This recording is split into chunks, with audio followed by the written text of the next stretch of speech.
everybody who reach the finish line will receive a reward. And that reward will last forever. Ito niyo yung mga athlete, grabe yung kanilang pagtitrain sa ilang minutong paglalaro sa gitna ng oval. Ilang buwan nilang ididisiplina yung katawan nila for a few minutes of laban. Pero okay lang sa kanila. Tapos minsan di pa sila mananalo, baliwala lang. Tayo, lahat ng gagawin natin, basta we endure until the end, we will be rewarded. Lalo tayong dapat na magpursige na makarating sa finish line. The enemy will always try to hinder us reach our finish line. Huwag tayong pumayag. Wala siyang karapatang pigilan tayo. Kailangan makarating tayo sa finish line kasi nandun nag-iintay si Jesus. Sabi niya, His reward for us ay nakaantay po. Praise God! At habang tayo po ay nakatayo, sabay-sabay po nating basahin ang ating scripture for today found in Revelation chapter 22 verses 12 to 13. Everybody, basahin po natin ng sabay-sabay. Si Jesus po ang nagsasalita. Okay, ready, go! Behold, I am coming soon. My reward is with me, and I will give to everyone according to what he has done. I am Alpha and the Omega, the first and the last, the beginning and the end. And the Lord has blessed the reading of His Word. Tayo po yung mga kaupo na at tayo magbigay ng malakas na palakpak sa Panginoon. God is good! And all the time, amen. Tamayan niyo po inyong katabi. Sabihin niyo po, I'm glad you're here.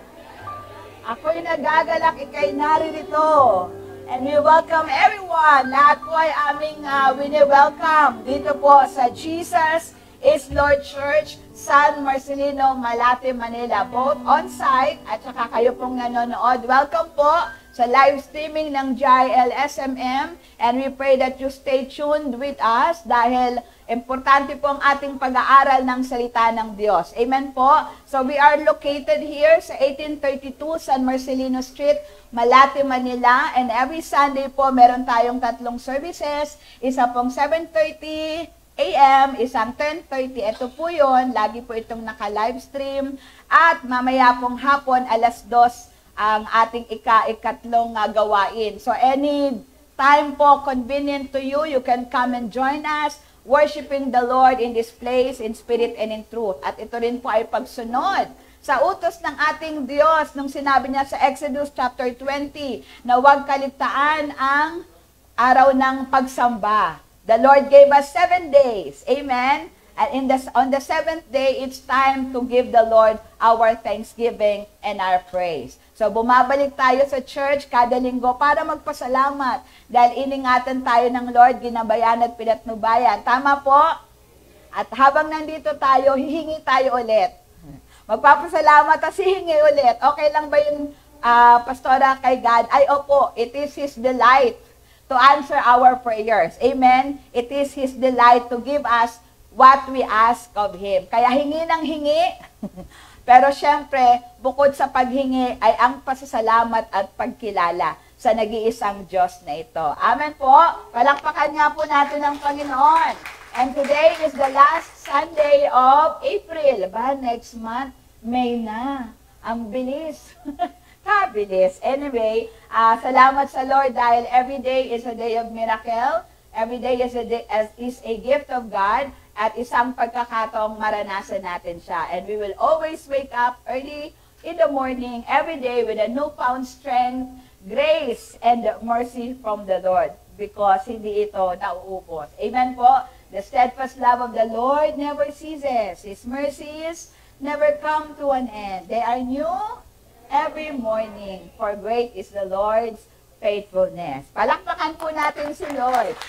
So, next month, next Sunday, meron naman tayong panibagong tema. Kaya lubos-lubusin na po natin. Actually, nababanggit ko ito sa midweek, sa Sunday, yung mga crown. So, parang nalagay ng Lord sa heart ko, bakit nga ba hindi tayo maglaan ng ilang panahon para lalo pa nating makilatis at matuto pa patungkol sa mga crowns na ito. And parang confirmation, kasi po, nung Wednesday, Si Brother Eddie rin po nagturo kanina at napakaganda rin po nung kanyang shinare. Nung Wednesday, siya po yung nagturo sa New Prayer Garden sa ating prayer faith revival. At meron po siyang binanggit. At hinanap ko pa po talaga siya. At alam mong kalooban ng Lord na maisama ko sa outline kasi 2 hours yung gawain nung Wednesday. Parang saan dun banda, no? Pero I thank the Lord kasi nagganon lang ako doon sa YouTube. Tapos ilang minuto lang, andun na yung iniintay kong litanya ni Brother Eddie. At ito po yun. Ito po yung sinabi niya. April 24, 2024, sa Faith Revival Meeting sa Prayer Garden. Sabi po niya, from his own mouth, we are not only in the last days. We are not even in the last day of the last days. We are now in the last 2 minutes. Inulit niya pa, same sentence. We are now in the last 2 minutes. Di ba kayo nangilabot? Alam mo, dapat pinapalakpakan si Lord yan.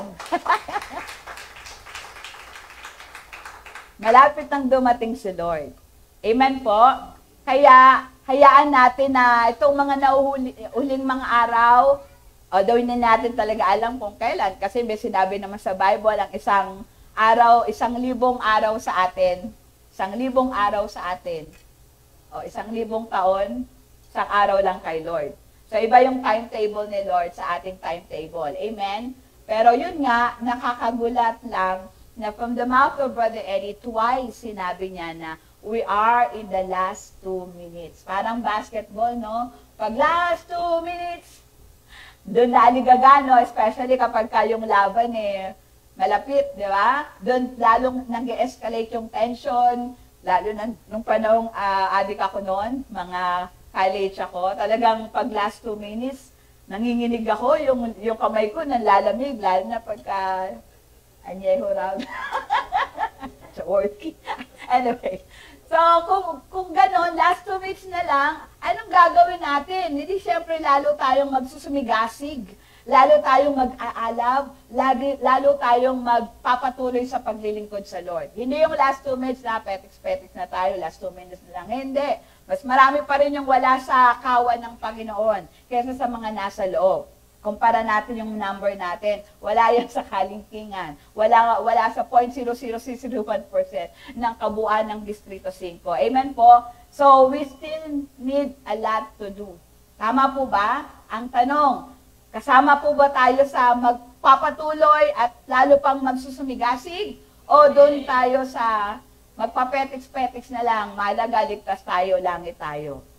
So doon tayo dapat sa lalo pang mag-aalap. Because our redemption draweth nigh. Amen po? Kaya ang atin pong topic ngayon ay pinamagatan ko pong Christ's Reward, the Heavenly Crown. Sabi nyo nga po yon?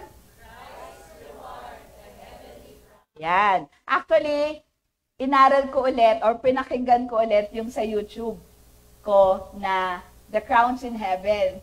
Isa ito sa pinakamaraming views. Para sa akin, hindi naman ako talagang vlogger na sikat, no? Pero ito yung isa sa pinakamarami na sa 700. Usually, mga views ko naman. Alam? Mga 30, ganyan, 45. Pero yung mga 2,000, kasi parang una pa lang itong salvo ng mga online teachings. Isa ito sa pinakamaraming views, 700 plus. As nireview ko siya, kasi yun nga, yung topic, The Crowns in Heaven. Taba ko pa nga dun yung ko. Anyway, so yun, inireview ko siya, kaya habang pinakikinggan ko yung sarili kong turo, which I don't usually do, basta ang thought ko is, ang aking punto ay mag-jot down ako ng sarili kong turo. Gara, no?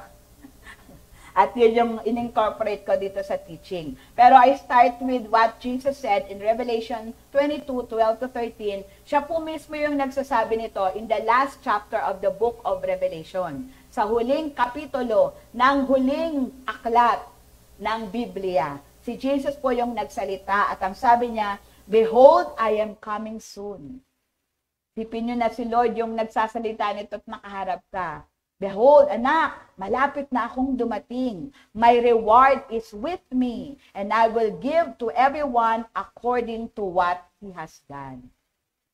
Dala-dala ko na yung mga gantimpala dahil ako ay mag-reward sa bawat isa ayon sa kanilang mga ginawa. Ang kausap niya po nito ay mga Kristiyano. Kasi ang Book of Revelation is a letter of God through John the Beloved sa mga Kristiyano na nakakalat sa Asia Minor, yung 7 churches. So ang kausap po dito ni John the Beloved while he was writing and from the Lord Jesus ay mga Kristiyano na. So ito yung langit na talaga. Amen po ba? At sila yung sinasabi ni Jesus, pati sa ating kapanahunan, na malapit na siyang dumating at sa kanyang pagdating, nakahanda na yung kanyang mga gantimpala na ibibigay niya sa mga taong karapat-dapat. So, sa ating mga Kristiyano at sa mga tao, actually, the greatest gift of God to the human race is salvation. Sabi niyo po, salvation.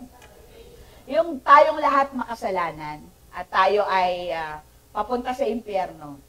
Pero salamat sa pag-ibig ng Diyos, binigay niya yung kanyang kaisa-isang bugtong na anak.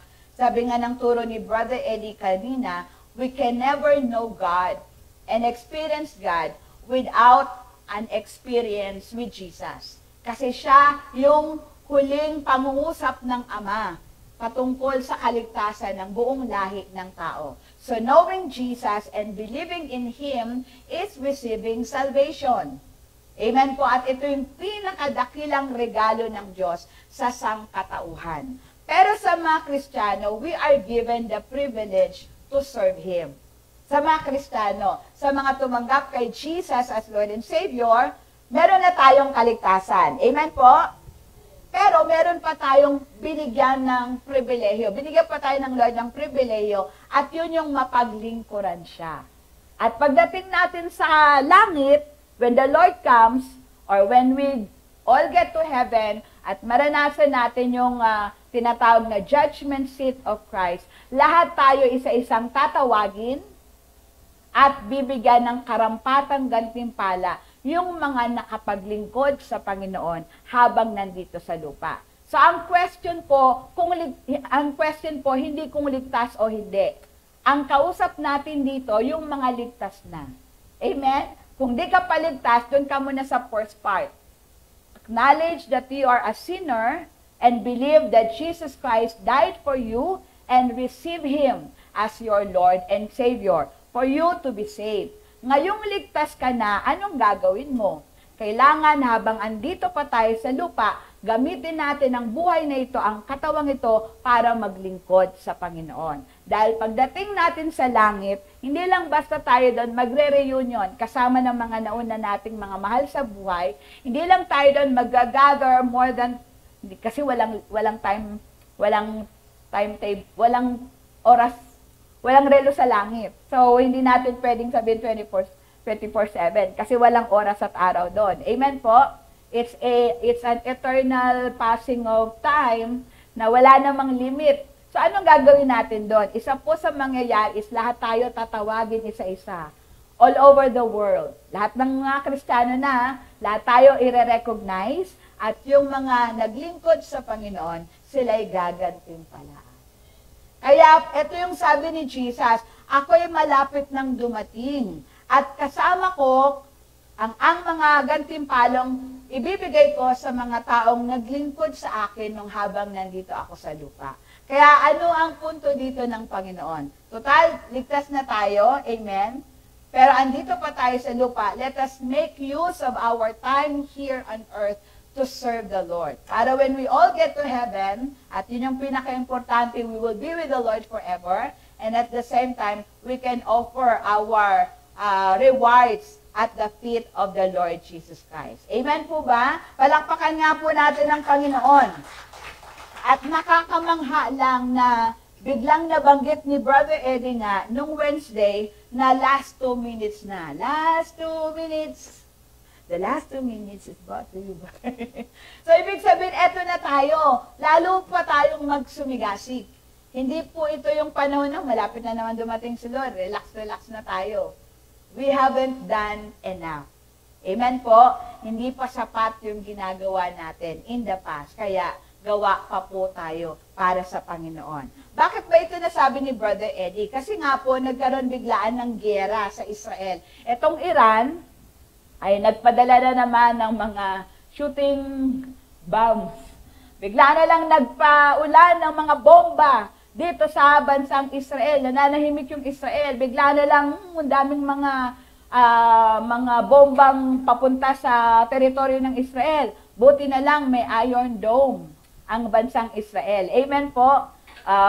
Mapapanood nyo yun sa Facebook, especially during those time, no? Yung mga binibirang bomb ng Iran na ka-counter, strike nung Iron Dome.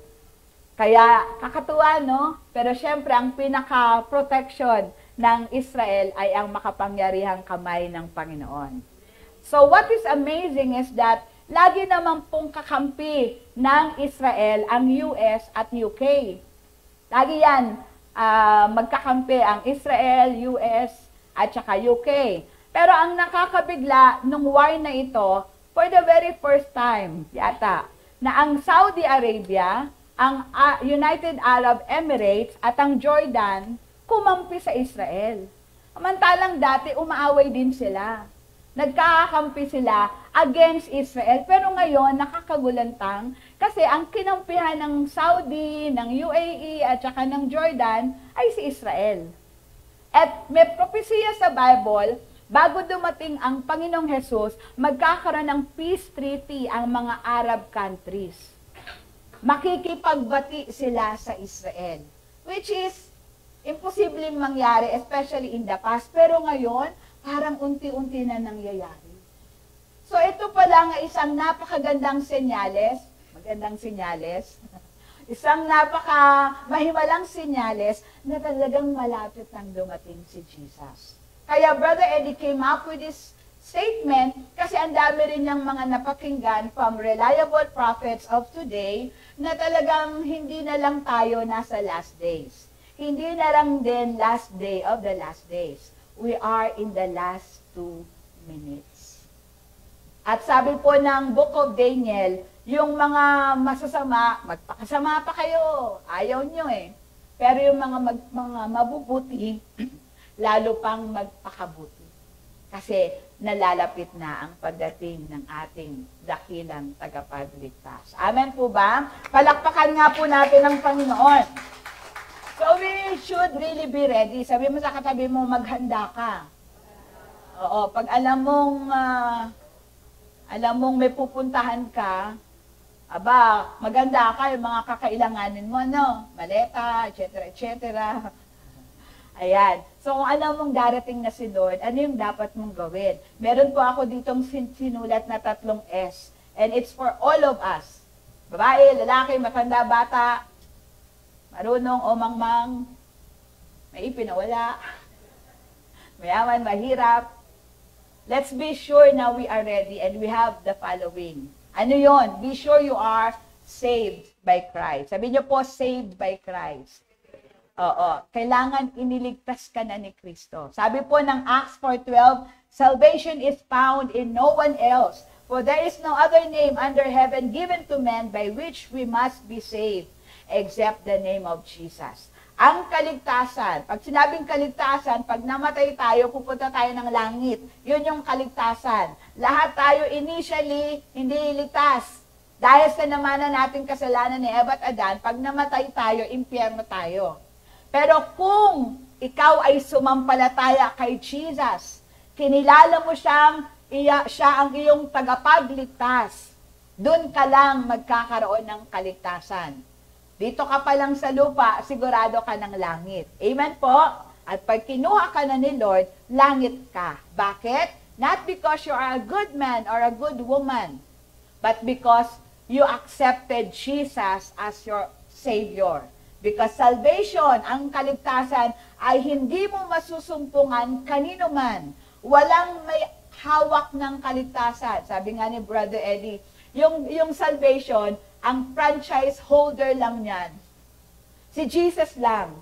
Walang relihiyon, walang tao, walang anuman sa mundong itong may hawak ng kaligtasan, kundi si Jesus lang. Kaya dapat we pursue Jesus kasi siya lang ang may hawak ng ating kaligtasan. Amen po?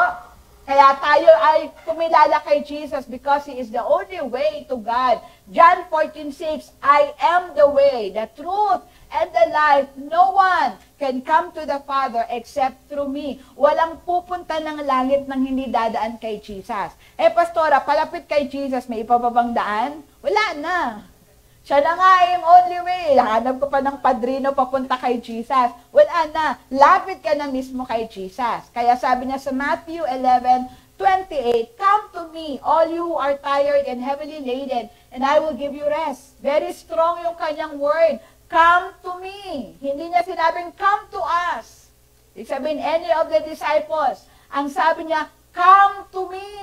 Sa kanya lang. Ganon siya ka-strong, ganon siya ka-powerful, at ganon siya makapangyarihan. Lapit ka lang sa kanya, at ano man ang kailangan mo, kaya niyang ipagkaloob sa iyo. Lalo na yung kaligtasan. Dahil siya lang ang may hawak ng buhay na walang hanggan. Sabi niya sa 1 John chapter 5, 11, 12, siya na pinananahanan ng anak ng Diyos.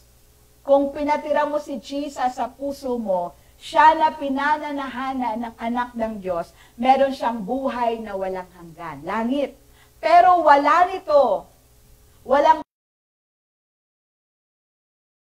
pinananahanan ng anak ng Diyos. So, yun talagang ibig sabihin. Mo si Jesus sa puso mo. Receive Him as your Lord and Savior. At wag mo nang ipagpabukas. Because di natin alam, baka mamaya na mag-rapture o kaya mamaya ka kunin ni Lord. Amen po? Kakagulat po kasi kahapon, anniversary po ng Jael Santa Ana. I was there and we were enjoying. Biglang may nag-message kay Pastora Sari. Yung kuya niya na nasa Calamba, nasa Laguna, bigla pong inatake at hindi na po na-revive. Sabi niya, Pas, wala yung sakit. 71 years old. So, ganun po ang buhay. Hindi mo hawak. Hindi mo pwedeng sabihin, bukas na lang, mamaya na lang. Ngayon na. Now is the day of salvation. Tomorrow might be too late. Amen? Kaya ikaw na nanonood, ikaw ang nakikinig. Kung hindi ka pa sigurado na nakalista yung pangalan mo sa langit, kung hindi mo pa buong-buong tinatanggap si Jesus in your heart as your Lord and Savior, mali mo mamaya na dumating in 5 minutes, in 2 minutes, bumalik na si Lord. At hindi tayo makakasama kung hindi natin tinanggap si Jesus. So right now, sige, bigyan natin ng chance itong mga nakikinig na ito dahil walang aksidente sa Panginoon. Amen po ba? Kailangan lang aminin mo na ikay makasalanan. Dahil lahat naman tayo makasalanan. Wala sa ating matuwid, wala kahit isa kakasala. Aamin lang tayo. Amen? At pag kilalanin mo na si Jesus is the only Savior we could ever have. Kung ayaw mo kay Jesus, wala ka ng ibang iintaying Savior. Siya lang. It's either you receive Him or reject Him and suffer. Pero pag tinanggap mo siya, you will have eternal life. So, paano siya tatanggapin? Open your mouth. Sasabihin mo, I receive you, Jesus, as my Lord and Savior. Sige nga po, I am being urged by the Holy Spirit. Di natin alam kung ano yung sitwasyon ng mga nanonood o kahit dito sa ating kalagitnaan o baka nga mamaya mag-rapture na. Let's be sure. This is the very perfect time to be sure as we are in the presence of the Lord. Let's bow our head, close our eyes, wherever you are. Tayo po ay huminto muna sa ating ginagawa. This is very important. Malay natin, mamaya na dumating si Lord. And we should really be ready.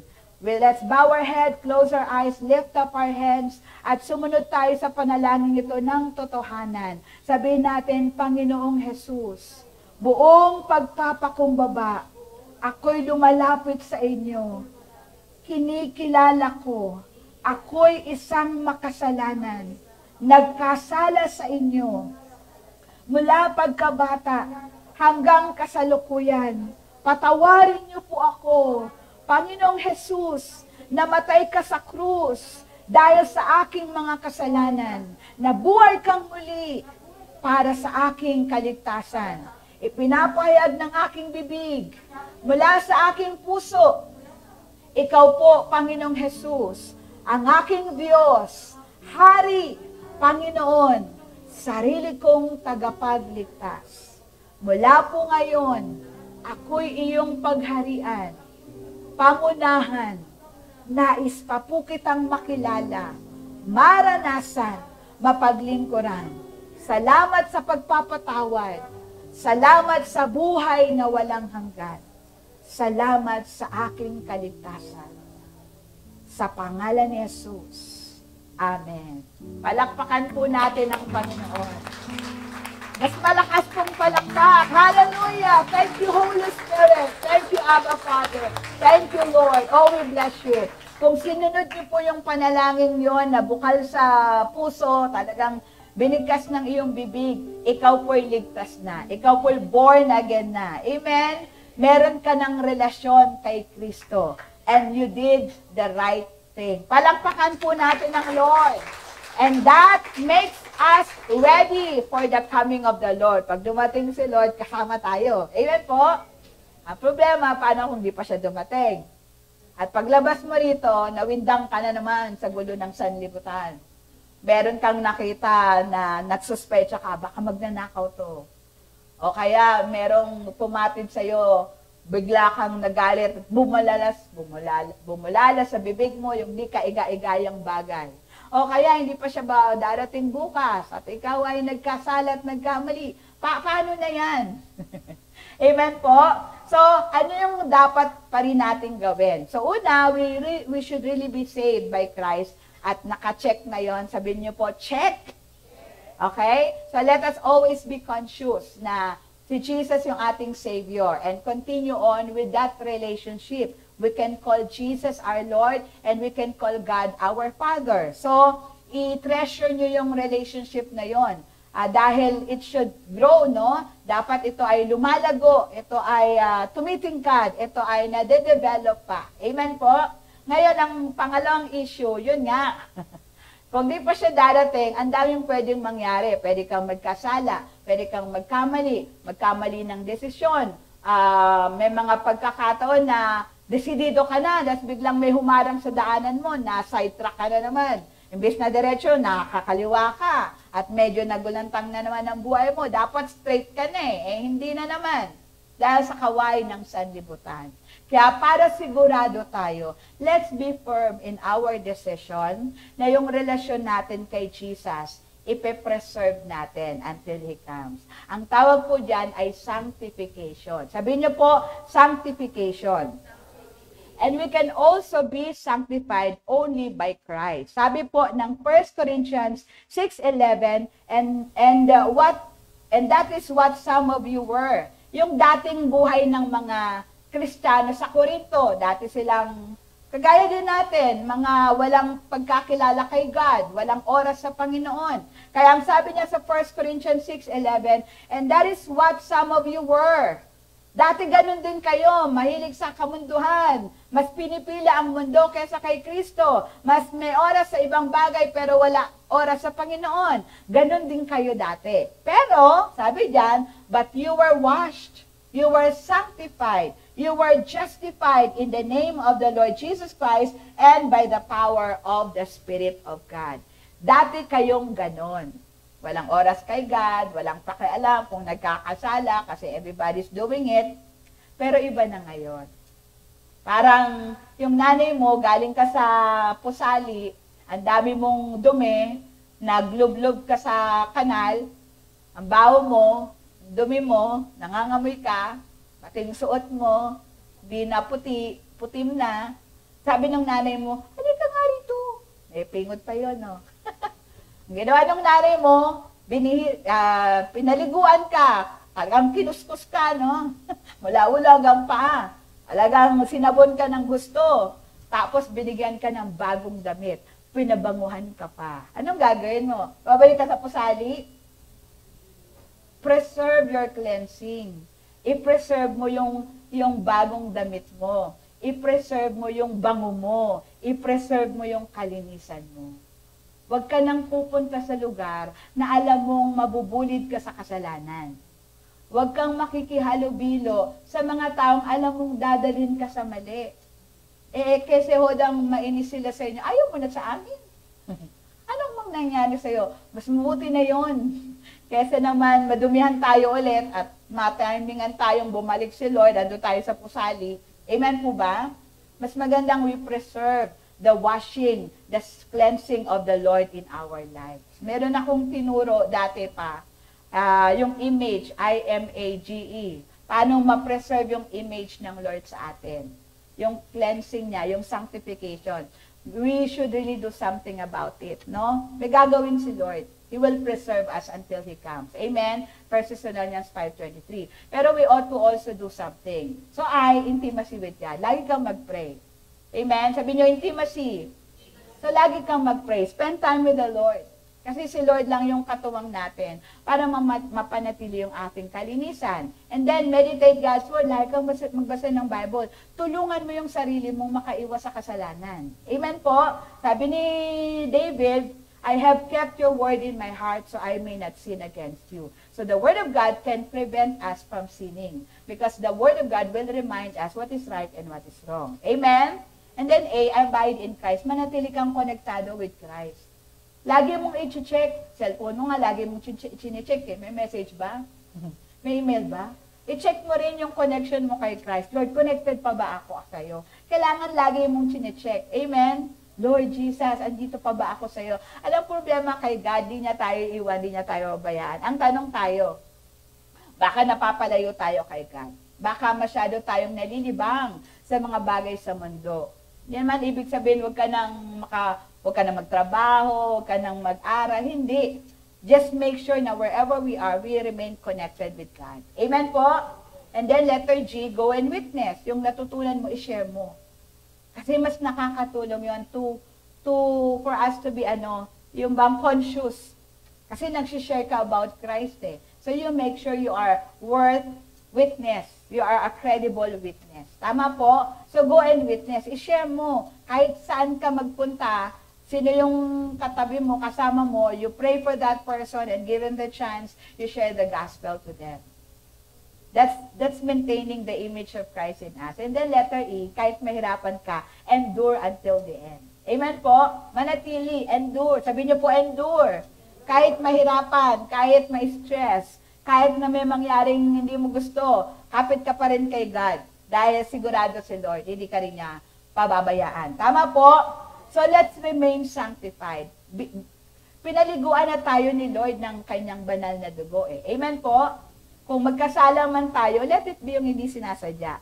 Huwag na tayong magtampisaw sa putik ng kasalanan. Iwasan na natin. Di ba nga, sabi ko kanina, yung sinabi sa Book of Daniel, yung mga masasama, sige magpakasama sila, ayaw nilang makinig eh. Pero hindi natin hihintuan ng pag-share. Amen po? Pero tayong mga mabubuti sa biyaya tabag ng Lord, patuloy pang magpakabuti. Amen po ba? Yung hindi, okay na to, pass. Hindi. Add up, elevate your righteousness in the Lord, your sanctification. Dagdagan mo, kung nagpe-pray ka once a day, gawin mo ng 2 times. Nababasa ka ng Bible 1 chapter a day, dagdagan mo. Amen po? Kung ma-attend ka lang once a month, ay gawin mo namang twice a month. Hanggang sa 4 times a month, di ba? Weekly yan, dito ka na. Wala namang lalagpas sa langit eh. Amen? Pero it adds up to our confidence that we are continually connected with God. Hindi po mabigat ang pumunta sa gawain ng Lord kada linggo. Tama po? Kasi pumupunta tayo para magpasalamat. May ginawa si Lord eh. Amen? Kaya ka pupunta para magpasalamat. At pumupunta ka pa rin pag Sunday para humingi ulit. Lahat tayo may kailangan kay Lord. Tama? Sino yung may kailangan? Oo, ulit. Sino yung may kailangan? Siya lumapit. Sinong may kailangan? Tayo.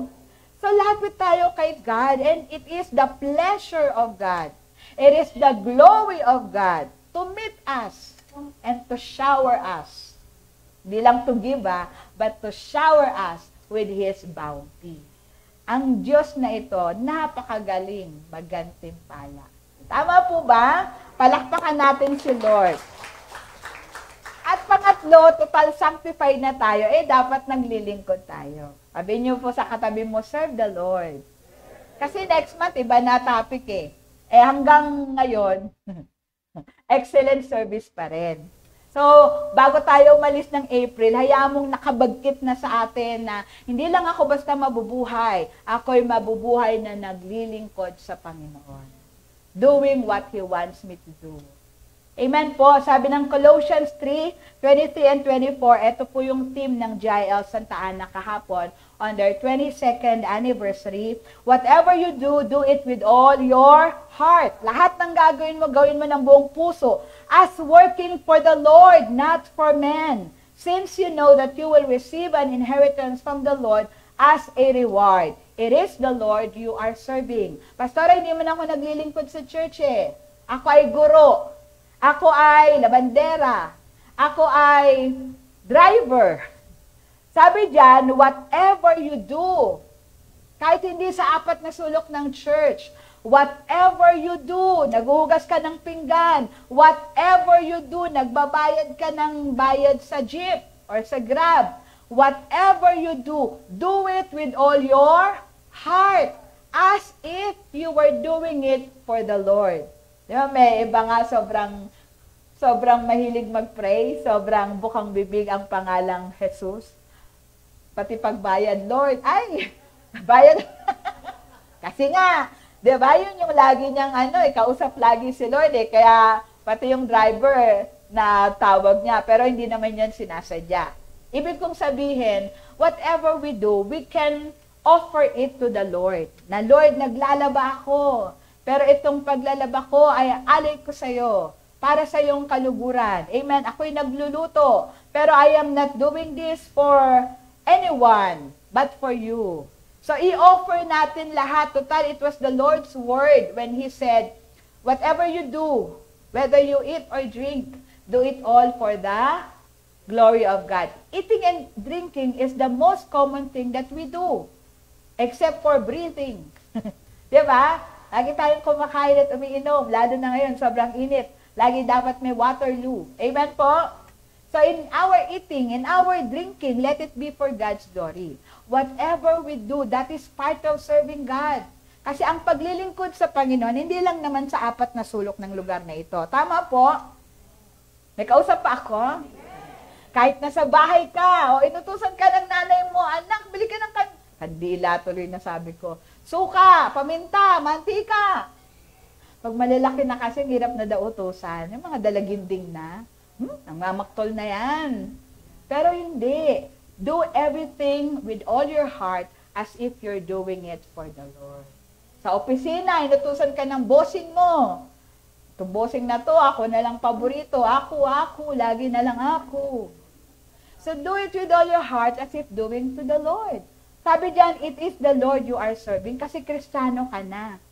May kalapit ng paghahandog sa Panginoon lahat ng ginagawa natin. Dahil hindi lang naman yung trabaho dito yung i-reward ng Lord. Aba, limited tayo dito. Minimum 2 hours. Sa linggo lang yun. Ilan ang oras sa isang araw? 24. Big sabihin, 2 hours ka lang i-judge ni God.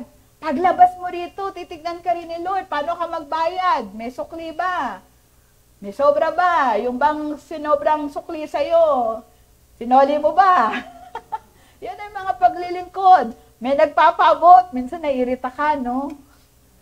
Kasi yung mga bagong sakay, uupo sa dulo, no? Ikaw naman, nandun ka malapit kay Kuya Guard, kay Kuya Driver. Tapos yung pakiabot po. Makikiabot na nga. Ikaw pa rin sabi, bayad daw po. Makakairita. Di ba, pero ikaw na lang magsabing bayad po, ako na lang mag-abot. Hindi. Di ba? Pakiabot po. Pero, ako magsasabi, bayad daw niya po. Di ba? Minsan, wala tayo sa mood no? Nakakairita, no? Tapos sinabot mo, nag-effort ka. Alam mo yun, nandito ka, malayo ka sa driver, uusog ka pa. Ikaw yung umusog, alang-alang sa kanya. Alam mo lang pa, thank you. Ang mga karanasan sa jeep, no? Pero, Ganun talaga eh. Kristiyano ka eh. Kung di ka Kristiyano, okay lang. Kristiyano ka. You should be serving Christ. Na kahit nairita ka, Lord, paano sa iyo? Kuya, bayad niya po. Kagiti ka pa eh, no? Tapos pagka sobrang inis mo, thank you po Palakpakan nga natin si Lord. Ayan. So, even in little things, let us serve the Lord because lahat po yun tinitignan ng Panginoon. At kanyang tinitignan kung bukal sa loob mo, buong puso yung ginagawa mo, at kung ito ay hinanog mo para sa Panginoon. Kaya nga pag alis pa lang sa bahay, Lord, wherever I go, whatever will happen today, let me give honor and praise to you. Let me serve you this day. Amen po? Napakahalaga po niyan sa ating mga Kristiyano. Because this world, di ba, ang daming kaabalahan na ginagawa sa atin. Pero kung tayo nakafocus, and we live to serve the Lord, total nandito pa rin tayo, and we will make the most of every opportunity na ibinibigay sa atin ng Panginoon. Tama po? Palakpakan po natin ng Lord. So, dito na tayo, magsisimula. Intro lang yun. Brother Eddie. 2 Corinthians 5:10. For we must all appear. Everybody read po natin para tumimo. Ready, go. For we must all appear before the judgment seat of Christ, that each one may receive what is due him for the things done while in the body, whether good or bad. Ulitin ko po, ito'y pang-Kristiyano. Ito yung mga pupunta na ng langit. Iba po yung hindi pa Christian na sa kanila kailangan they receive Jesus as Lord and Savior. Total, nagpatanggap na tayo kanina. So, lahat ng nanonood ngayon at kasama ko ngayon, kung nag-pray na kayo with us kanina, Christian na kayo. Amen po? So, pwede na kayo dito sa portion na ito. Pero pag hindi mo pa tinanggap si Jesus as Lord and Savior, this verse is not for you. Sorry po. Okay lang. Pero pwede namang makisama ka, sumali ka. Tanggapin mo lang si Jesus as Lord and Savior. Amen? So sabi dito ni Paul, kausap niya mga Kristiyano, lahat tayo haharap sa judgment seat of Christ. Sabi niyo po, judgment seat of Christ. So may judgment seat of Christ. Ang tawag doon ay Bema Judgment, award-giving ceremony. May judgment seat of Christ. Marami pong judgment sa Bible, 7. Siyempre, hindi ko na isa-isahin, nahaba tayo, no? But this is one of the 7 judgment, and this judgment seat of Christ is exclusive for the Christians. Eksklusibo ito sa mga nakarating ng langit. Kaya yung hindi nakarating sa langit, hindi kasama dito. So, ang pinag-uusapan natin, yung mga nakarating ng langit. Bakit nakarating, Pastora? Kasi tinanggap nila si Jesus as their Lord and Savior at nanatiling tapat hanggang wakas. Amen po? We must all appear before the judgment seat of Christ, that each one may receive what is due him for the things done while in the body, whether good or bad. Gagantimpalaan lahat ng ginawa natin habang nandito tayo sa lupa, mabuti man o masama. So kung mabuti, may gantimpala. Kung masama, siyempre, wali. So sabi po ng 1 Corinthians 3:13-14, basahin po natin ulit. Ready, go. His work, ba't wala akong naririnig? Ulit, ready, go. His work will be shown for what it is, because the day will bring it to light. It will be revealed with fire. And the fire will test the quality of each man's work. If what he has built survives, he will receive his reward. So, kagaya ulit ng sinasabi ko, pang-Kristiyano po ito. Mga taong nakarating sa langit dahil tinanggap si Jesus as Lord and Savior. Jesus will look at us with a staring eyes na consuming fire. Yung ating gawa, may katumbas sa langit.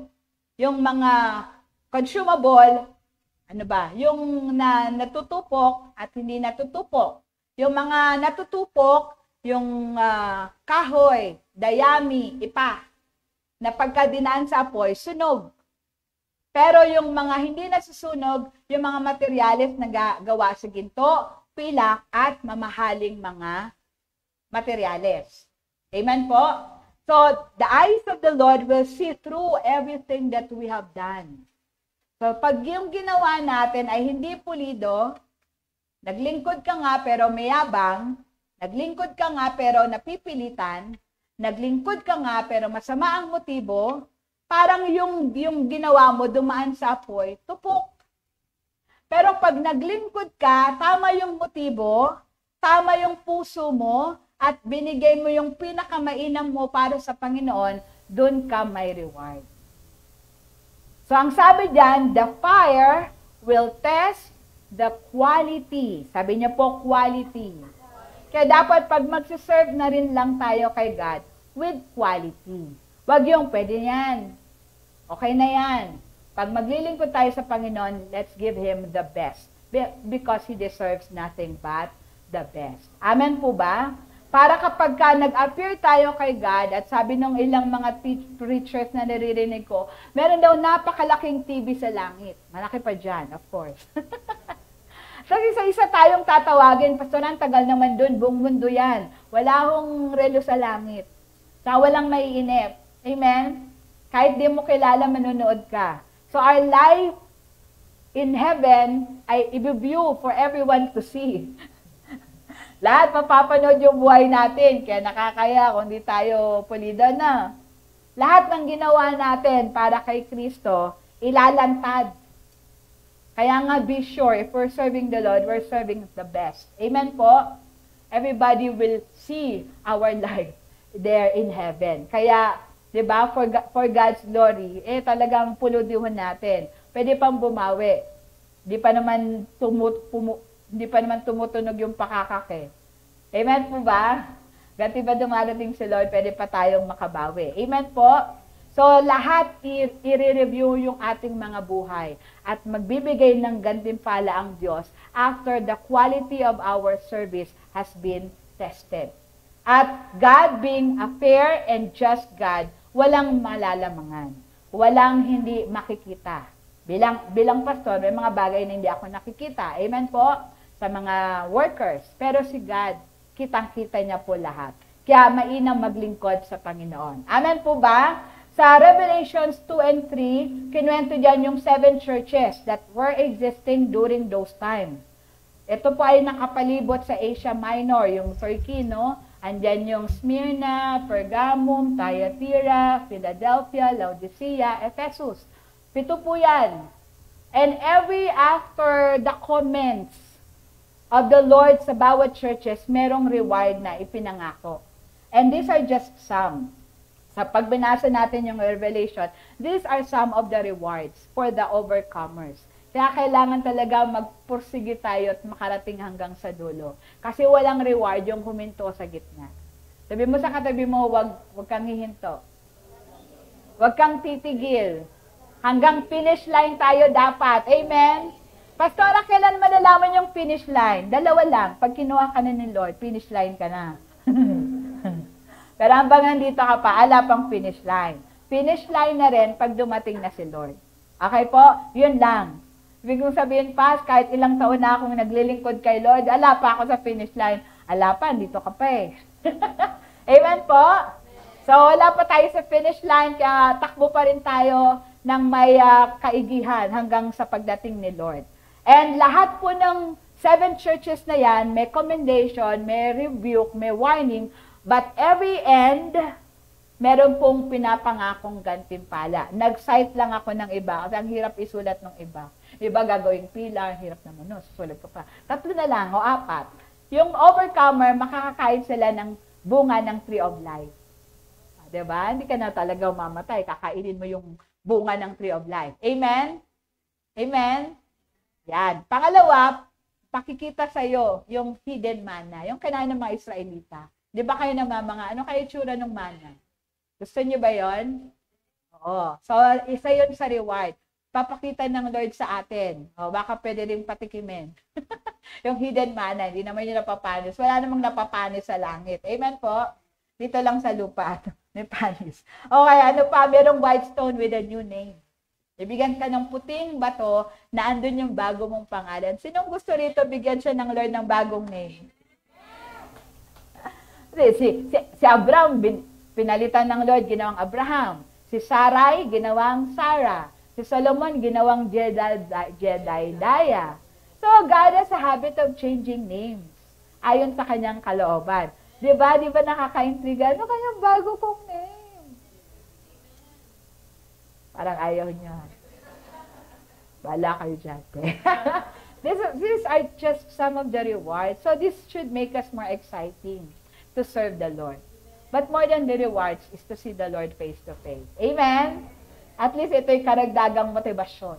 Pero ang pinaka-motivation natin is we want to see the Lord in His glory. Tama po? Amen. Number 3, ang suot mo puting-puti. Dressed in white. Oo. Wala doong naka-black. Kahit black yung favorite color mo. Sorry, sa langit walang black color. Amen po ba? Pero magaganda yung mga kulay doon. Yung mga kulay dito, di ba, may mga favorite color tayo. Ako, fuchsia. Anong spelling pa? Sige na nga, pink na lang. Tama. So yung pink doon, yung kulay ng pink sa langit, mas maganda as compared sa pink dito. Kasi perfect doon eh.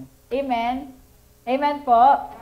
Kaya, ang sarap makita at maranasan to be with the Lord forever and see the beautiful things the Lord has prepared for us. So ano pa? Sabi ng 1 Corinthians 9:24-25, do you not know that in a race all the runners run, but only one gets the prize? Run in such a way as to get the prize. Everyone who competes in the games goes into strict training. They do it to get a crown that will not last. But we do it to get a crown that will last forever. So kasi, ito daw yung time na merong Olympic doon sa Corinto. Kaya, pinaralel ni Paul yung Bema Judgment ng mga Kristiyano doon sa Olympics na mangyayari. Amen po? So sabi niya, yung mga tumatakbo sa marathon, gusto nilang manalo para makamit yung isang premyo na ibibigay lang sa isang tao. Tapos, yung kanyang premyo, maluluma rin. So they do strict discipline just to have a crown that will not last forever. Samantalang tayo, we are also in a race and we need to run hanggang makarating tayo sa finish line. For there awaits our Savior, pero ang crown na ibibigay niya, hindi lang sa mauuna. May crown sa lahat ng makakarating sa finish line. Why? Generous ang Diyos natin eh. Hindi pa unahan. Kaya, hindi talaga pwedeng magko-compete tayo. Uungusan ko tong kapatid kong ito. Walang ganon. Amen? Dapat nga nagtutulungan tayo. Nangihina ka ba? Anong gusto mong tulong? Bubuhatin kita para pareho tayo makarating sa finish line. Walang iwanan. Amen po? Kasi everybody who reach the finish line will receive a reward. And that reward will last forever. Amen po? Kita niyo yung mga athlete, grabe yung kanilang pagtitrain. Sa ilang minutong paglalaro sa gitna ng oval, ilang buwan nilang ididisiplina yung katawan nila for a few minutes of laban. Pero okay lang sa kanila. Tapos minsan hindi pa sila mananalo, baliwala lang. Tayo, lahat ng gagawin natin, basta na we endure until the end, we will be rewarded. So lalo tayong dapat na magpursige na makarating sa finish line. The enemy will always try to hinder us reach our finish line. Huwag tayong pumayag. Wala siyang karapatang pigilan tayo. Amen? Kailangan makarating tayo sa finish line kasi nandun nag-iintay si Jesus. Sabi niya, His reward for us ay nakaantay din. Sayang naman, ibibigay sa iba. Ikaw yung nagpagal, naglingkod ka ng todo-todo, nung gitna, huminto ka, ay hindi na ibibigay yun sa'yo. Sayang naman. Kaya, ang ating purpose, makarating sa finish line. Amen po ba? So, yung salitang crown, everybody say crown. Galing siya sa Greek word na Stephanos. Ganito din daw galing yung pangalan ni Stephen. Stephanos, meaning a badge of royalty, a prize in the public games, or a symbol of honor. So sa Greek, yung crown nila, yung parang golden leaf dito. Ano yun yung nilalagay sa luto? Oo. Oo. Ang tawag na nila doon, crown. Pero syempre, mas matindi si Lord magbigay ng reward. So yung iba, pinicture nila yung crown na talagang crown. Pero we really have no idea. Kasi kahit yung mga nag-near-death experience, wala pa sa kanilang nakakita ng crown. Kasi pinipreserve yun ni Lord. The best is yet to come. Amen? No eye has seen, nor ear heard, no mind has conceived what God has prepared for those who love Him. Makikita natin yung crown pag ando na tayo sa langit, pag Bema judgment na, after the rapture of the church. Amen po? So it was used during the ancient Greek games, at ito yung wreath of garland leaves placed on a victor's head. So yan yung laurel nga dito. Si Francisco Balagtas, di ba, may ganun siya. Pero syempre, mas maganda sa langit. Tama po? Basta yun yung pinipicture ng crown. Pero yun nga, yung ating bagong mga designer, mga nagde-design, crown na. Parang Miss Universe, kanyan. Pero we really have no idea what will it look like. Pero talagang yung crown, nag-a-appear siya sa Bible. And the Bible tells us 5 different crowns. 5. Bukod pa yung crown of gold. Yung crown of gold, meron yung 24 elders. May crown of gold sila. 24 elders who sit around the throne, di ba? Nakita yun ni John the Beloved. So una, tingnan natin, the crown of righteousness. Everybody say, crown of righteousness. Sasabi dyan, now there is in store for me the crown of righteousness. Yung mismong may salitang crown na tinignan sa Bible. So, the crown of righteousness which the Lord, the righteous judge, will award to me, sabi ni Paul, on that day, and not only to me, but also to all who have longed for His appearing. So, para kay Pablo, alam niya, meron siyang crown of righteousness. Kasi, sobra niyang ina-anticipate yung pangalawang pagdating ni Jesus.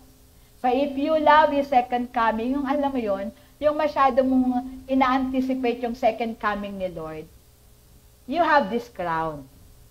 Ano yun, Pas? Iniintay mo lang? Hindi eh. Nag-iintay ka, may inaabangan ka, and dahil meron kang inaabangan, you will always make yourself ready. Yung sobra yung spiritual consciousness mo. And yet, you keep on doing what the Lord wants you to do. Look at Paul, di na nga siya nakapag-asawa. He's been traveling all over the known world during those times to spread the gospel. Kasi, baka dumating na si Lord. Kaya puspusan yung kanyang paglilingkod sa Panginoon. Hindi siya nagpapahinga. No time for him to have his own relaxation. Hindi siya nagpupunta sa Rome, sa Greece para mamasyal. Every time he looks at the people, he hunger and thirst that he would be able to share to them the gospel. Nagbunta siya sa Greece.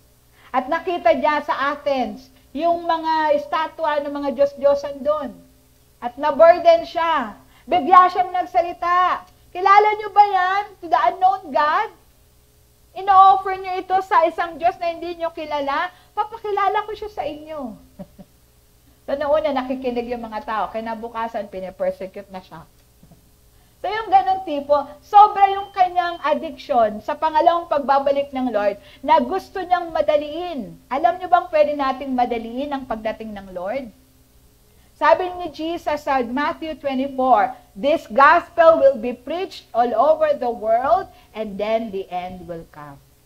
Para mapabilis ang pagdating ni Kristo, kailangan yung salita niya na ibahagi sa lahat ng sulok ng mundo. Hindi pa po nangyayari. Lalo na sa mga Muslim country. Bawal pa eh. Amen po?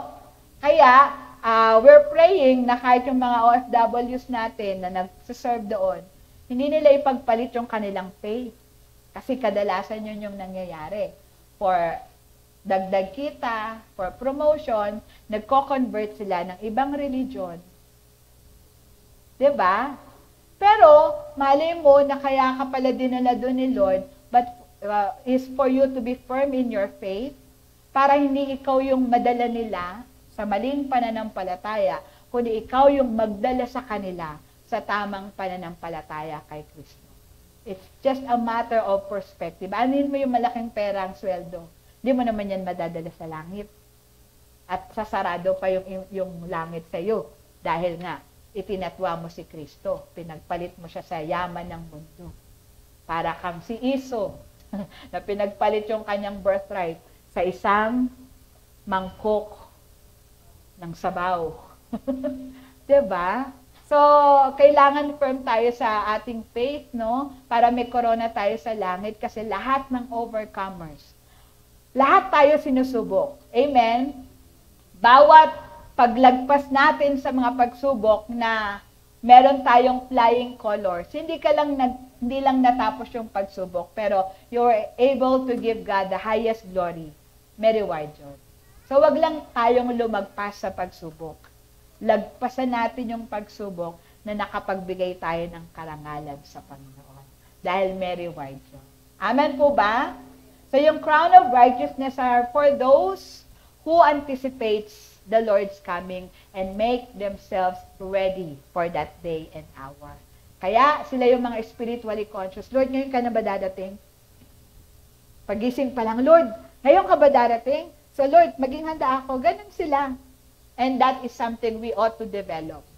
Dahil hindi lang naman for the crown, pero yun nga, para pagdating ng Lord, handa tayo. Amen po? Second is the crown of life. Sabi ng James 1:12, blessed is the man who perseveres under trial, because when he has stood the test, he will receive the crown of life that God has promised to those who love Him. Ang crown of life ay para sa mga taong nakaranas ng matitinding pagsubok, pero hindi sila sumuko sa Panginoon. Ito rin po yung sabi, this is the only crown that was mentioned twice. Nabanggit din yung crown of life sa Revelations 2:10. Sabi diyan, do not be afraid of what you are about to suffer. I tell you, sabi ni Jesus to, the devil will put some of you in prison to test you, and you will suffer persecution for 10 days. Be faithful even to the point of death, and I will give you the crown of life. Para kanino ito? Out of the 7 churches, ito po ay para sa Smyrna. Sabi niyo po, Smyrna. Ang Smyrna po ay ang tinatawag na persecuted church. So, meron talagang Kristiyano na parang kakambal na ng pagkarami-raming pagsubok. Si Brother Eddie is one of them. I believe. Diba? Yung sobrang dami ng pagsubok. Namatay yung asawa. After 2 months, namatay yung anak. At hanggang ngayon, diba, may mga problema sa ministry, sa bansa, na talagang nababurden siya. Dami niyang persecution. Pero siya ba'y huminto at sumusuko? So may mga tao talagang sabi nila lapitin ang pagsubok. Pero kasi may nakaantaway palang crown of life. Aanin ko yung crown of life, pastora. Ayoko na ng pagsubok. Hindi lahat binibigyan ng ganitong pribilehiyo. And a crown of life na ibinigay sa'yo, yun din yung i-offer mo sa Panginoon. Amen po ba? Siguro sa bigat ng pagsubok, lalo siyang colorful, no? Baka yung nagtatransform yung kulay. Basta it's beautiful. Siyempre, rewarder si God. Kaysa sa ating mga konti lang ang pagsubok, wag naman din tayo mag-pray, Lord, ang konti ng pagsubok ko, pakidagdagan na. Wag naman. Okay na. Meron akong iniinda ngayon naiinis na naman ako kagalina. Pero Lord, buti nga ito lang issue ko Iba, mabigat. Okay lang Lord, basta idawin ito paglilingkod sa iyo. Amen po ba? So yun, iba-iba tayo ng pinagdadaanan. Merong mabigat, medyo lang. Kaya huwag kang magreklamo. Hindi ka paborito. It's just that God wants you to accomplish something for His God. And it is a privilege. Si Paul, alam niya yung dadanasin niya at hindi siya nagreklamo. Nag-pray siya, Lord, tanggalin mo na itong thorn in the flesh. 3 times he prayed. Pero sabi ng Lord, di ko yung tatanggalin para hindi kayo mabang para praising. Pero yung kahinaan mo, ako yung kalakasan mo. And then Paul came to realize it's only by the grace of God because His grace is enough. So si Pablo, meron na siyang crown of righteousness. Feeling ko may crown of life pa siya. Sa dami ng persecution hinarap niya, pero hindi siya sumuko. Sabi mo sa katabi mo, huwag kang susuko sa laban. Kaya mo yan. Sapat ang biyaya ng Lord. Amen po ba? Huwag din magrereklamo, ano ka ba naman, Lord, bakit ba ako? Hindi, may malalapang sitwasyon kesa sa'yo. At yun yung isipin mo. At isipin mo rin na hindi ka bibigyan ng Lord ng pagsubok na hindi mo kaya, bagkus binibigyan ka ng Lord ng pribilehiyong maparangalan mo siya. Biro mo no, yung nangyari kay Kuya Ed, especially during those times. Naging point of reference tuloy siya lagi. Tingnan niyo si Brother Eddie, namatayan ng asawa. After 2 months, namatayan ng anak. Pero nakita niyo bang naglaylo siya? Eh di tayo rin, huwag tayo maglaylo. Nagiging point of reference siya. Sa tindi ng kanyang pinagdaanan. O, binato. Pinasabugan din siya, binatuhan siya ng granada. Yung buo niyang pamilya gustong patayin. Kung iba-iba yun, sumuko na. Sumuko pa si Brother Eddie, gustong patayin yung kanyang buong pamilya. Hindi lang siya, buong pamilya, tatay siya, pagtatagpo niya yung anak niya at asawa niya. Huminto ba siya nung pinasabugan siya ng granada? Hindi. Kaya point of reference siya. Parang si Lord. Tingnan mo si Jesus, huminto ba siya nung malapit na yung krus na kanyang babatayin? Hindi. So anong karapatan natin huminto? Wala yun sa kalingkingan ng dinanas ng Panginoong Jesus. Amen po ba? Palakpakan natin ng Lord. Ikatlo, crown of glory. 1 Peter 5:1-4, to the elders among you, kinatkat ko na lang po. I appeal as fellow elder, be shepherds of God's flock. Pero sabi ng verse 4, and when the chief shepherd appears, you will receive the crown of glory that will never fade away. Crown of glory for the pastors, for the teachers, yung mga may hawak ng Bible study, yung mga nagtuturo, may mga life group dyan. Kaya tiyagaan nyo yan. Alagaan nyo yung mga tupa nyo. Dahil kayo ay parang maliliit na shepherd, kasi maliit yung hawak nyo, unlike yung maraming shepherd, kagaya ni Pedro, na ang dami niyang hinahawakan, no?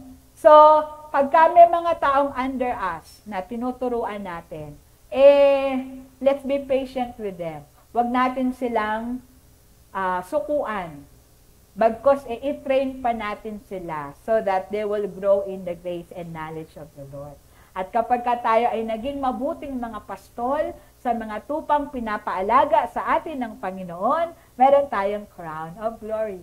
Pastora, pwede bang hindi lang isang crown? Ay, opo, generous si God. Kaya kung na-meet mo lahat ng requirements, pero hindi lang isang corona mo. Daming ulo ng pass. Kaya ng Lord na i-magic yun na patong-patong, no? Amen po ba? Ang mahalaga, do your part, the Lord will bless you tremendously and give you rewards you deserve. At ang pinakamaganda nga nun at the end, we will offer them at the feet of Jesus. Amen po ba? Pang-apat, the imperishable crown. Sabi ng 1 Corinthians, binasa na natin kanina, ito yung crown that will not fade. Ito yung crown that will last forever. And these are for the victors, mga mapagtagumpay, mga hindi sumuko sa laban. They were in strict discipline. Talagang dinisiplina nila yung kanilang katawan. Hindi sila mga carnal Christians. Mga spiritual men and women sila. Sobrang marami silang sakripisyo when it comes to carnality. Talagang yung kanilang pagiging makamundo ay iniwanan nila, and they are into a life of complete submission and surrender to the Lord. Hindi kasi yun madali marunong si Lord maggantimpala. Amen po ba? So these are who really are into strict service to the Lord. Stricto sila, to the dot. Talagang may mga ganun kung sa iba ang tawag ay OC, may mga OCing Christian workers na sobrang, kahit hindi nila sabihin, mga sikretong sobrang OC nila sa paglilingkod sa Panginoon, sa kanilang espiritualidad. And God who sees them in secret will reward them openly. Kaya kanila yung imperishable crown. Ang mahalaga lang talaga dito, wala tayong gagawin para sa Panginoon na hindi niya makikita. Lahat kita niya, lahat gagantimpalaan niya yung mga karapat-dapat. Amen po? Palakpakan natin si Lord. At ito po yung huli. At ito yung gusto ko na meron tayong lahat. Ang mga GIL SMM. Dapat meron ito. Amen ba? Gusto nyo to? Oo, ito po yung crown of rejoicing. Total, mga masasayahin ng Jail SMM. Patingin nga ng masasayahin. Ngayon ba, nakasimangot eh. Sabi mo sa katabi mo, smile. Kasi pag sinabi mo yung smile, nakangiti ka eh, di ba? Walang smile. Wala, di ba? Kapag sinabing smile, sabi mo sa katabi mo, smile. O, di ba, nakangiti ka? So, crown of rejoicing. Sabi ni Pablo sa 1 Thessalonians 2:19-20, "For what is our hope, our joy, or the crown in which we will glory in the presence of our Lord Jesus Christ when He comes? Is it not you? Indeed, you are our glory and joy." So, ibig sabihin, ang crown of rejoicing are for those who are soul winners. Mga nag-aakay ng tao sa Panginoon. Mga nag-share. Tapos yung shinera nila, umattend sa church, nagpatuloy. Ayaw nyo? Yung meron kang kaibigan, kakilala, yung papa ko, meron siyang crown of rejoicing. Bakit? Eh siya yung unang na-born again sa amin eh. 10 years old lang ako, di inakay niya nanay ko, inakay niya yung ate ko. So sa aming palang pamilya, meron na siyang 5. Ano yung past 5 corona? Dami naman nun. So, ang sabi ng isang pastor na naringgan ko, yun daw corona ngayon, may mga, every soul that you bring to the Lord, pinatanggap mo sa Panginoon at inalagaan mo, isang diadem daw, isang brilyante, sasalpak dun sa corona. Kaya yung crown of rejoicing, pwedeng tumataas o kaya tumataba. Depende sa dami ng diadem. Kasi sa dami nung nashiran mo. Sa dami yung nung napatanggap mo sa Panginoon. So, dahil nga kadalasan ako nagtuturo sa funeral, di ba? May nagsasabi sa akin, Pastora, taas na nung corona mo. Kasi di ba, pag nagtuturo ka ng funeral, nagpapatanggap ka. Pero pag hindi naman yung nagpatuloy, wala rin. Kailangan yung shineran mo, nagpatuloy. Amen po? Kaya yung papa ko, for sure, meron yung crown of rejoicing. Kasi kaming 4 na magkakapatid, tuloy-tuloy kami. Naka-recruit pa yung mga kapatid ko. Si asawa, ay bagay Kristiyano ng asawa ni Ate Jing, na-recruit niya yun. Siya mga anak nila, na-recruit. Alam niyo, may ganito tayo dapat. May recruiting tayo dapat for the kingdom of God. Amen? Re-recruit mo sila para kay Lord, para tayong nagbebenta ng produkto. Ano yung produkto natin? Hindi ano, sino? Si Jesus. We should offer Him. O kailangan mo ng healer? Meron akong i-recommenda, si Jesus. Kailangan mo ng provider, protector, kailangan mo ng defender, kailangan mo ng comforter, ng counselor. May i-recommenda ko sa'yo. Sino? Si Jesus. Talaga? Hindi ba yan mahirap lapitan? Hindi. 24/7. Call to me, I will answer you. Baka naman hindi niya ako tulungan. Hindi. Matthew 11:28, come to me, all you who are heavily laden, I will give you rest. Baka naman namimili siya. Hindi. Shows no favoritism. You can come as you are. And He will love you as well. And change you forever. Amen po? I-offer natin si Jesus sa kaibigan, kakilala, kamag-anak, kapitbahay, kahit sa kaaway. Mag-recruit tayo. Kasi ito yung pinakamagandang crown na we can offer at the feet of Jesus. Amen po ba? Isip kayo ngayon, sino Lord yung i-recruit ko? Recruit talaga yung term. Sino yung niyayakagin ko sa Panginoon? Diba? O sa May 12, Sunday yan, second Sunday of May. Dahil Mother's Day yan, mag-recruit kayo ng nanay. Dalhin nyo dito, kami nang bahala. May premyo. Meron na silang token bilang Mother's Day. May token ka pa sa langit kasi ikaw yung nagdala. Baka naman ikaw yung magyaya kasi ikaw wala. Maganda yung nagyayaan dito rin.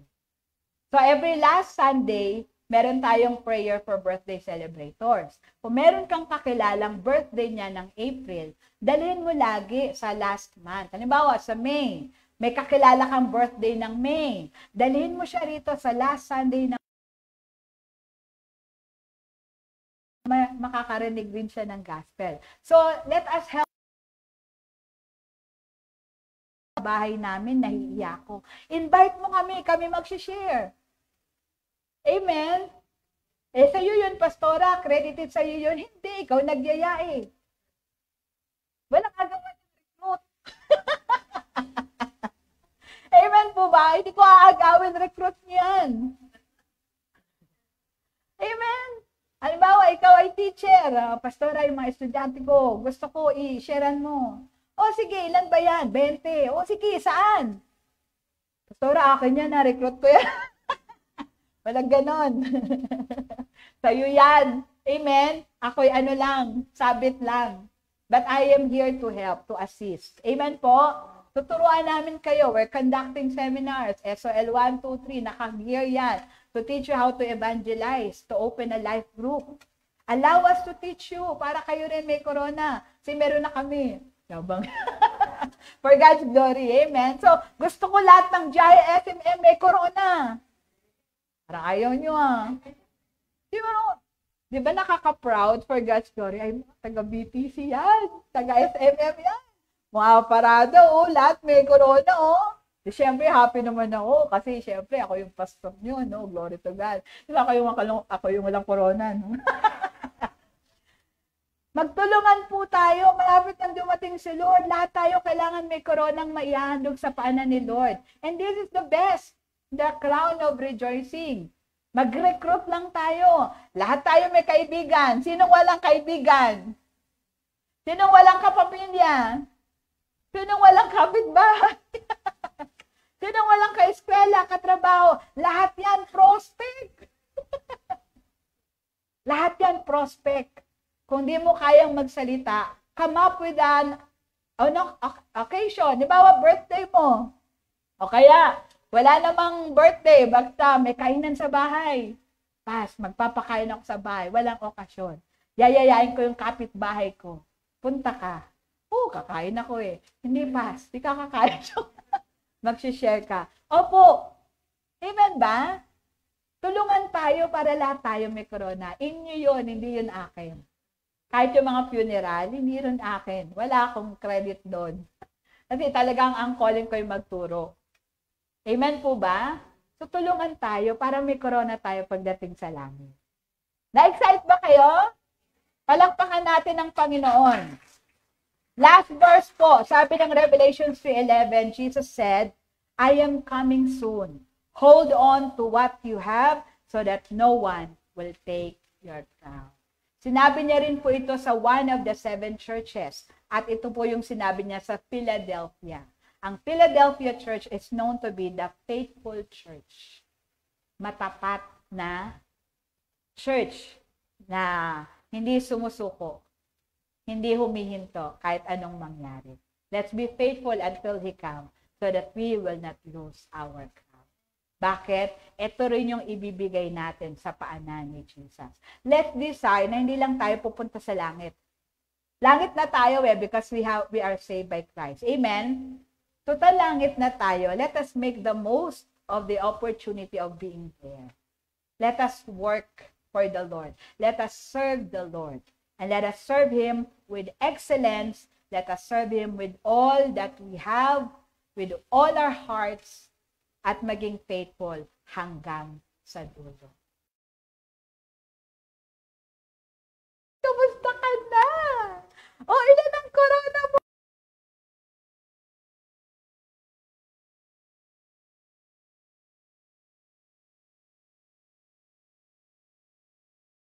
Di pa dumating, wala pa yung pakakak eh.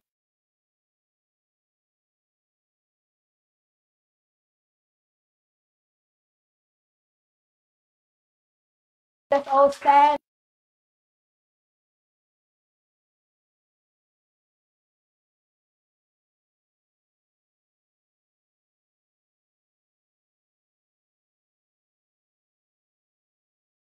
With your promise.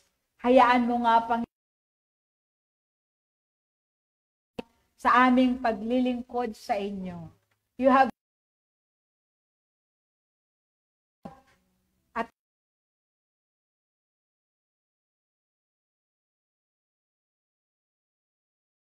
at maluwalhati.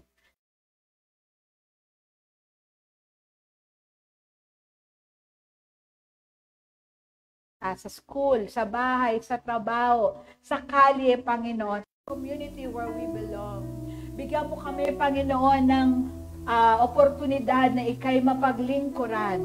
In the name of Jesus, let us be able to see every opportunity, Lord, na ibinibigay mo po sa amin. Huwag namin itong sayangin. Bagkus, Lord, ayaw mo sa bawat oportunidad, gawin namin ang pinakamainam para sa iyo, Panginoon. Dahil, Lord, we want you to be glorified when our names are called, when we are presented before you in your presence and in front of so many believers. Nais namin na ikaw ay maparangalan sa aming mga buhay. Tulungan mo po kaming maging tapat hanggang wakas. Tulungan mo kaming maglingkod sa inyo ng buong puso, ng buong katapatan, Panginoon. Let us always be conscious that you are looking at us. And Lord, we are able to serve you